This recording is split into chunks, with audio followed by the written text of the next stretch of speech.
दोस्तों, आज की कहानी है।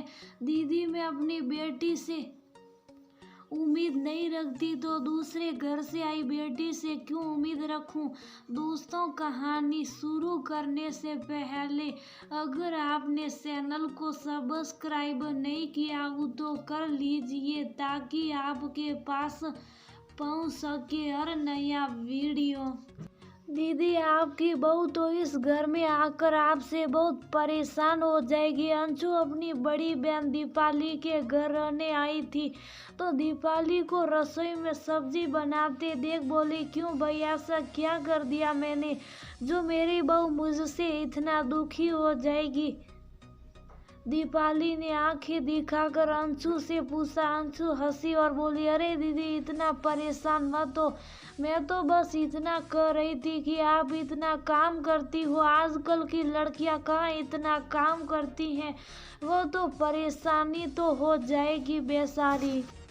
अंशु की बात पर दीपाली ने उसे घूर कर देखा। दीदी सुनो तो, अब देखो, आप सब्जी बनाने के लिए अदरक, प्याज, लहसुन, लाल मिर्च, कच्ची हल्दी और करी पत्ता वगैरह को इमाम जस्ते में हाथ से कूटकर मसाला तैयार करती हो। दोनों वक्त इस तरह मसाला कूटकर फिर सब्जी बनाने में कितना समय लगता और मेहनत भी।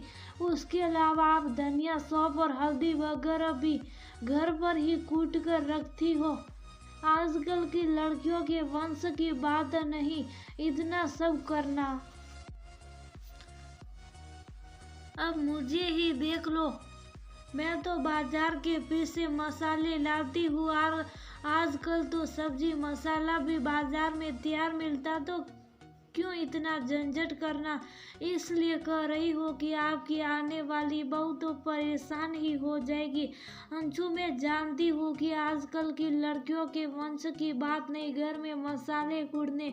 एक तो आजकल की लड़कियां इतना काम करना नहीं चाहती, दूसरे उनके पास समय भी नहीं होता। आजकल अधिकतर लड़कियां नौकरी, पैसा है तो उनसे उम्मीद करना भी बेकार है। और फिर जब मैं अपनी बेटी से इतनी उम्मीद नहीं रखती तो दूसरे घर से आई बेटी से क्यों उम्मीद रखूं। मेरी बेटी भी सब कुछ बनाती है तो बाजार के मसाले ही प्रयोग में लेती है। मैं उन पर जबरदस्ती नहीं कर सकती। अगर जबरदस्ती करूंगी तो वह कुछ दिन बाद मेरी बात सुनना ही छोड़ देगी। हम भी चाहते हैं कि हम अपने तरीके से काम करें, तो उनकी भी इच्छा होगी अपने तरीके से काम करने की।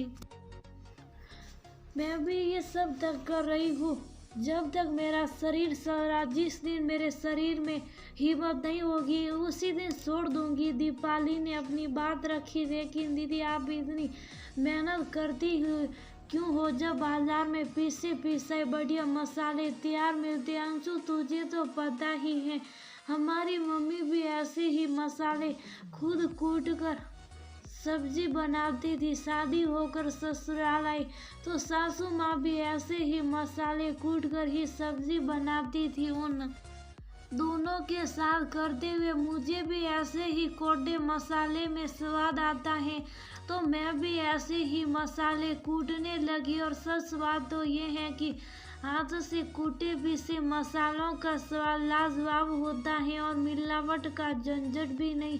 पुराने जमाने में औरतें घर के ही काम करती थी, बाहर का उन्हें काम करना नहीं होता था, तो उनके लिए घर में सारे काम करना आसान था। मैं भी खूब पढ़ लिख कर बहू बनकर आई, लेकिन मैंने भी नौकरी नहीं की तो अपने घर को भरपूर समय देने में क्या जाता है। अगर हमें उससे सबको स्वास्थ्य दे सके, साथ में खुद भी फिट रह सके। पुराने जमाने में औरतें हाथ से सारे काम करती थी तो देखो कितना फिट रहती थी।